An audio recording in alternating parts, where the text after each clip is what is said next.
बिस्मिल्लाहिर्रहमानिर्रहीम। अस्सलाम वालेकुम नाज़रीन, मैं जी साकी हूँ। आज मैं खालिद बिन वलीद हाई स्कूल कबीरवाला में मौजूद हूँ।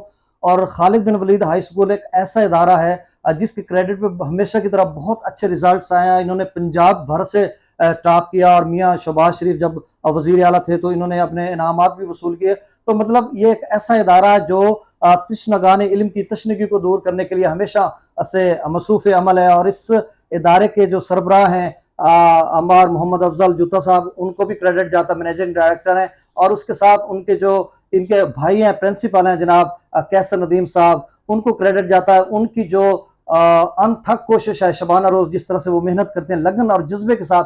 देखें, लोग कहते हैं कि इदारे में बैठकर लोग पैसा सिर्फ कमाते हैं। अगर पैसा कमाना होता तो आज ये पोजीशन इनके क्रेडिट पे ना आती, आज भी और हमेशा की तरह भी। तो आज जब 2023 का रिजल्ट अनाउंस हुआ मैट्रिक का, तो उसमें इन्होंने बहुत अच्छे नंबर्स इसलिए लिए इनके इदारे ने कि अब देखें जिस तरह से मुझे बताया गया कि 1000 प्लस से 58 जो बच्चे हैं वो ऊपर आए। और एक पूरी सीरीज चल रही है कि इनकी जो फिर इन्होंने जो बोर्ड है मुल्तान बोर्ड, जो हमारा डिस्ट्रिक्ट खानेवाल का मुल्तान बोर्ड ही है, तो मतलब वहां पर इन्होंने चौथी पोजीशन ली। गर्ल्स में भी और बॉयज में भी इनके जो हसाम मुश्ताक है बच्चा, बॉयज में उन्होंने 1086 नंबर लिया। और इसी तरह जुनैरा जहर अपने गर्ल्स में 1086 नंबर लिए। तो दोनों ने चौथी पोजीशन हासिल की मुल्तान बोर्ड में। और अब जबकि डिस्ट्रिक्ट खानेवाल में इनकी पहली पोजीशन है। आप देखें, डिस्ट्रिक्ट खानेवाल की 4 तहसीलें हैं और बड़ा वसी और अरीज इलाका है। और यहाँ पर बड़ा कंपटीशन है, कंपिटेटिव एक लेवल पे जाकर इन्होंने एक अच्छा रिजल्ट दिया और हमेशा की तरह अच्छा दिया कि अब की बार भी इन्होंने बॉयज में भी टॉप किया जिला भर में और गर्ल्स में भी टॉप किया। फिर इसके साथ तहसील कबीरवाला में भी इनके नंबर, अगर जिले की बात से हटकर आ जाए तो तहसील में भी इन्होंने टॉप किया, मतलब 1081 नंबर है।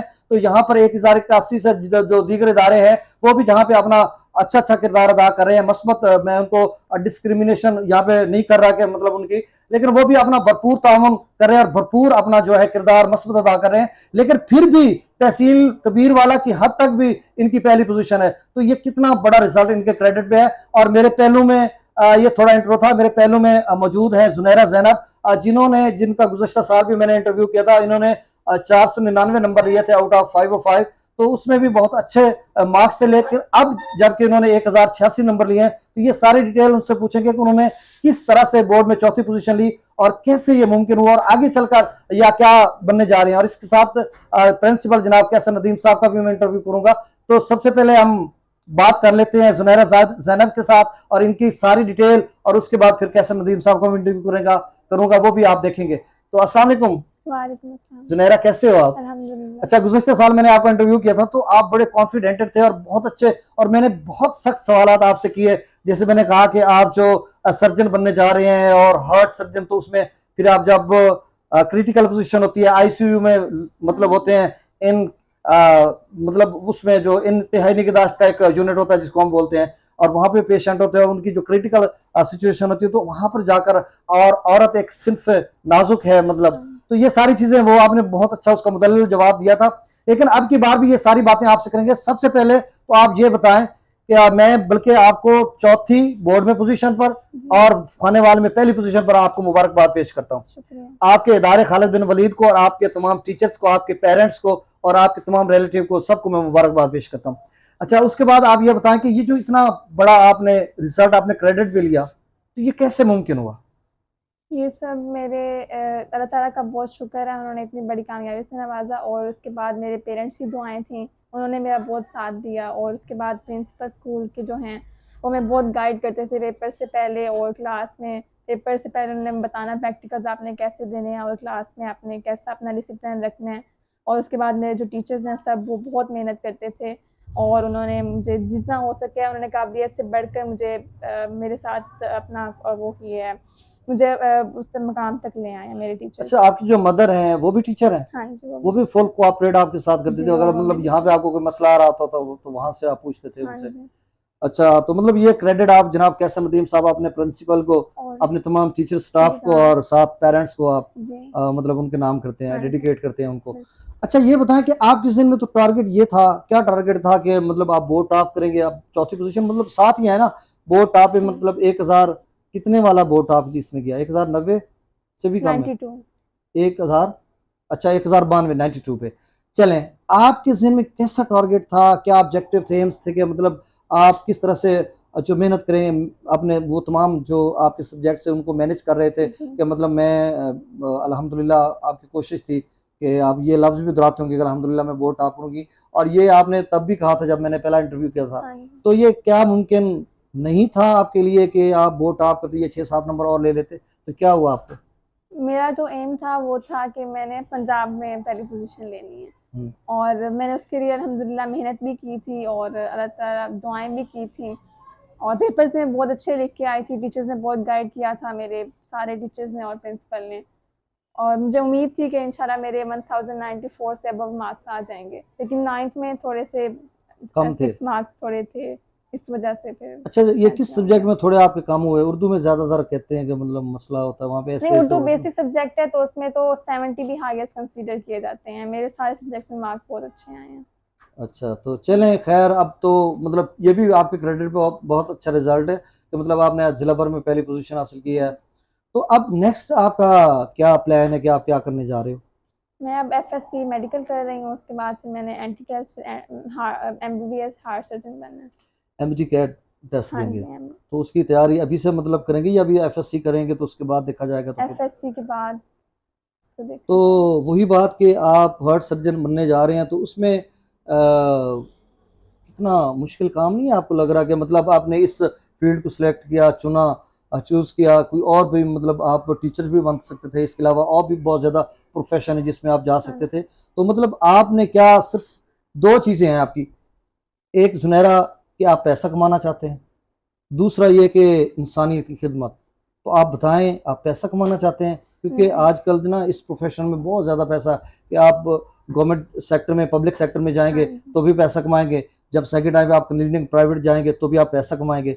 तो इसके पीछे लॉजिक क्या है? ये ज़रा समझा दें कि आप पैसा कमाना चाहते हैं या इंसानियत के दर्द और दुःख बाँटने के लिए आप ये काम?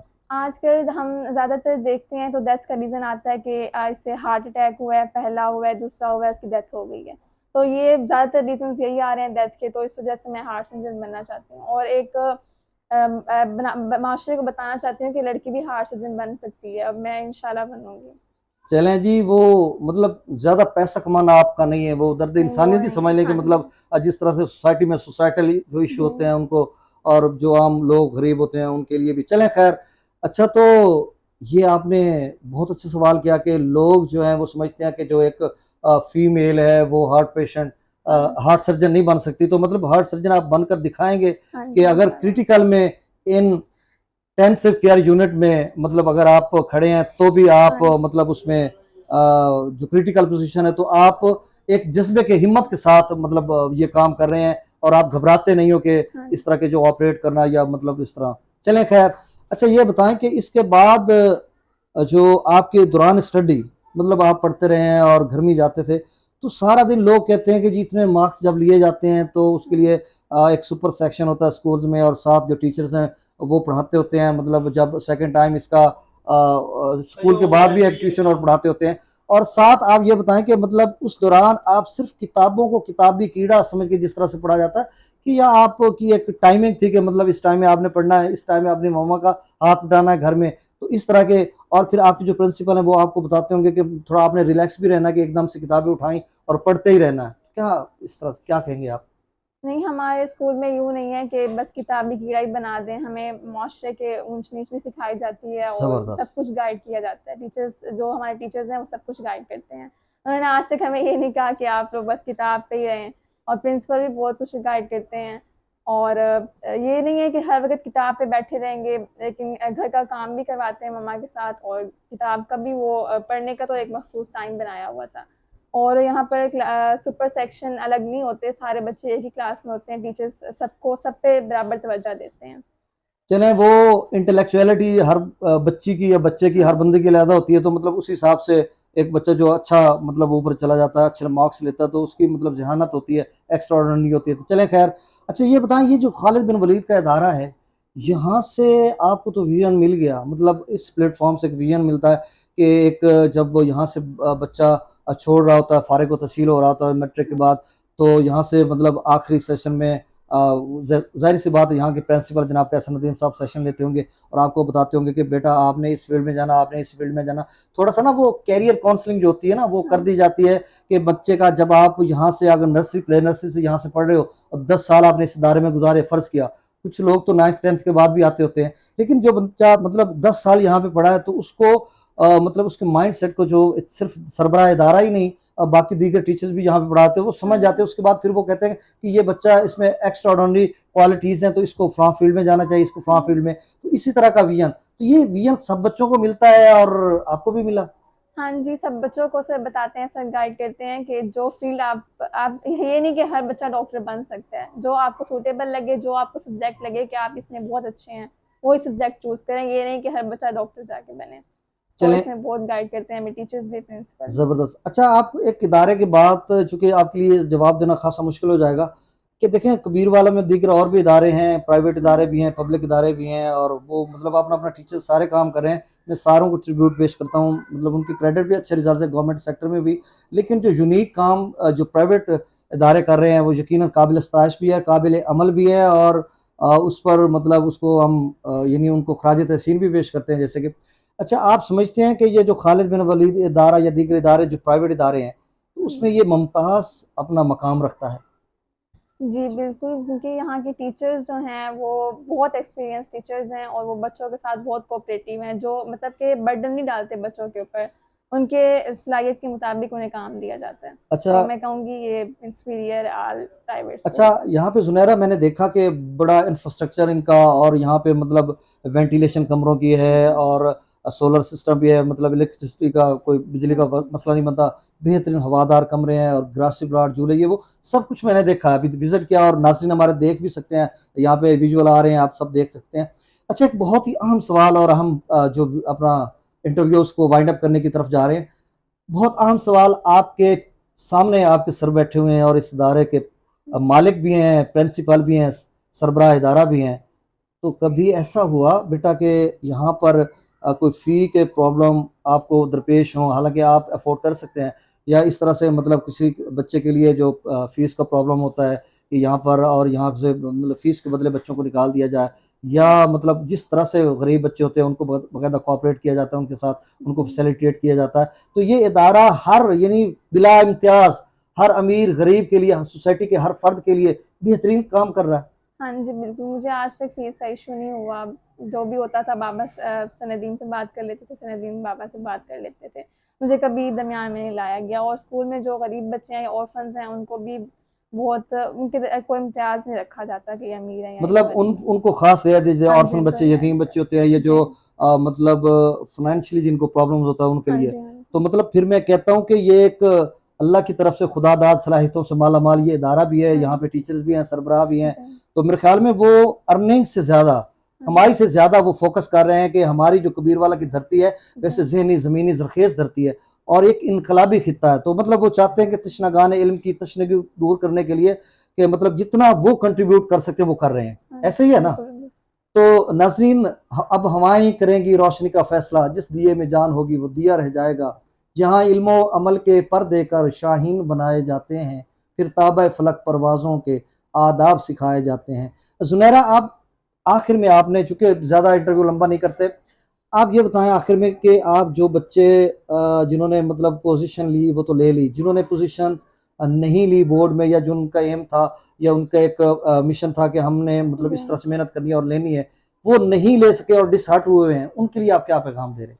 उनको मैं ये पैगाम देना चाहूँगी कि वो शुक्र अदा करें अल्लाह ताला का, और आगे भी शुक्र अदा करें अल्लाह ताला का, और आगे एफएससी जो है, मैट्रिक का तो अब एक ख़त्म हो गया, अब एफएससी में और मेहनत करें, इंशाल्लाह अल्लाह ताला पे यकीन रखें, कामयाब होंगे। अच्छा, जो पास नहीं हो सके, अब डिमोट उसको मैं फेल लफ्ज नहीं चले बोलता, जो पास नहीं हो सके उन बच्चों के लिए क्या? वो उनके लिए मेरा ये है कि वो टीचर्स काम देते हैं वो डेली रूटीन पे किया करें।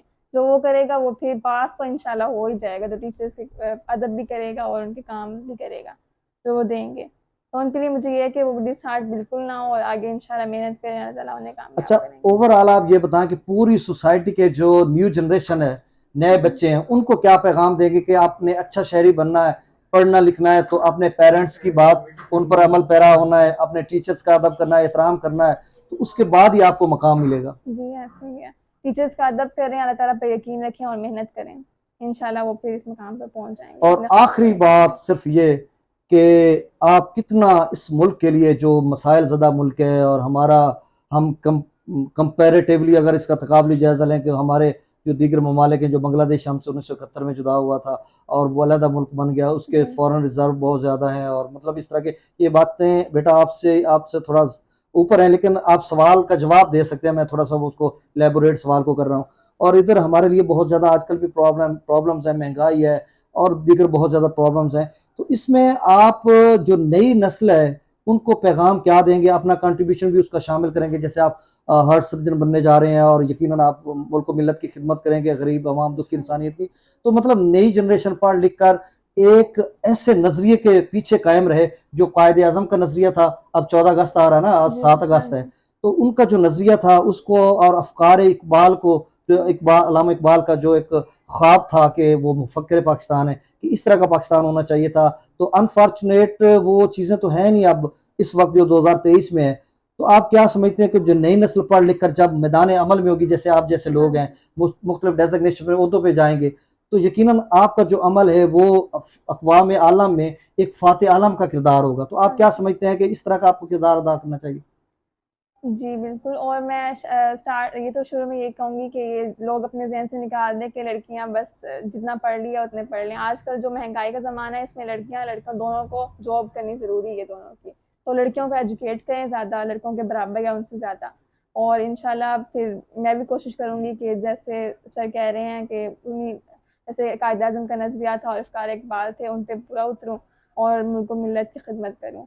और आप लोग से भी उम्मीद है इंशाल्लाह आप लोग बहुत शुक्रिया ज़ुनैरा ज़ैनब, आपको अहलियान कबीरवाला की तरफ से, हम जो पब्लिक सेक्टर के टीचर्स हैं उनकी तरफ से, प्राइवेट टीचर, तमाम जो सोसाइटी है उनकी तरफ से आपको फिर से मुबारकबाद पेश करते हैं। नेक ख्वाहिशात, नेक जज्बात हैं आपके लिए, आपके इदारा के लिए नेक जज्बात हैं, और जनाब कैसर नदीम आपके प्रिंसिपल के लिए और आपके जुमला जो स्टाफ है उनके लिए, पेरेंट्स के लिए नेक ख्वाहिशात, जज्बात। और इसी के साथ नाजरीन, मैं एक शेर के साथ इस इंटरव्यू का अख्ताम करूँगा, क्योंकि मैं भी एक टीचर हूँ और ये बच्ची और ये जो नई नस्ल, न्यू जनरेशन को हम लेके आगे बढ़ रहे हैं। यकीनन ये जब मैदान अमल में होंगे तो अगले 15-20 साल बाद, या जब 2047 का विजन लेकर हम 100 साल 7 साल हम अपना विजन लेकर आगे बढ़ रहे हैं, तो एक वक्त आएगा यही लोग मैदान अमल में होंगे और इस पाकिस्तान को एक अजीम इस्लामी फलाही रियासत बनाएंगे। और इनके साथ जब हमारा काफिला जब चलेगा तो क्या, जब अपना काफिला अज़्म यकीन से निकलेगा, जब अपना काफिला अज़्म यकीन से निकलेगा, जहाँ से चाहेंगे ये रास्ता वहीं से निकलेगा। ज़मीं की गोद ज़रा एड़ियाँ रगड़ने दे, मुझे यकीन है कि चश्मा यहीं से निकलेगा। बहुत शुक्रिया।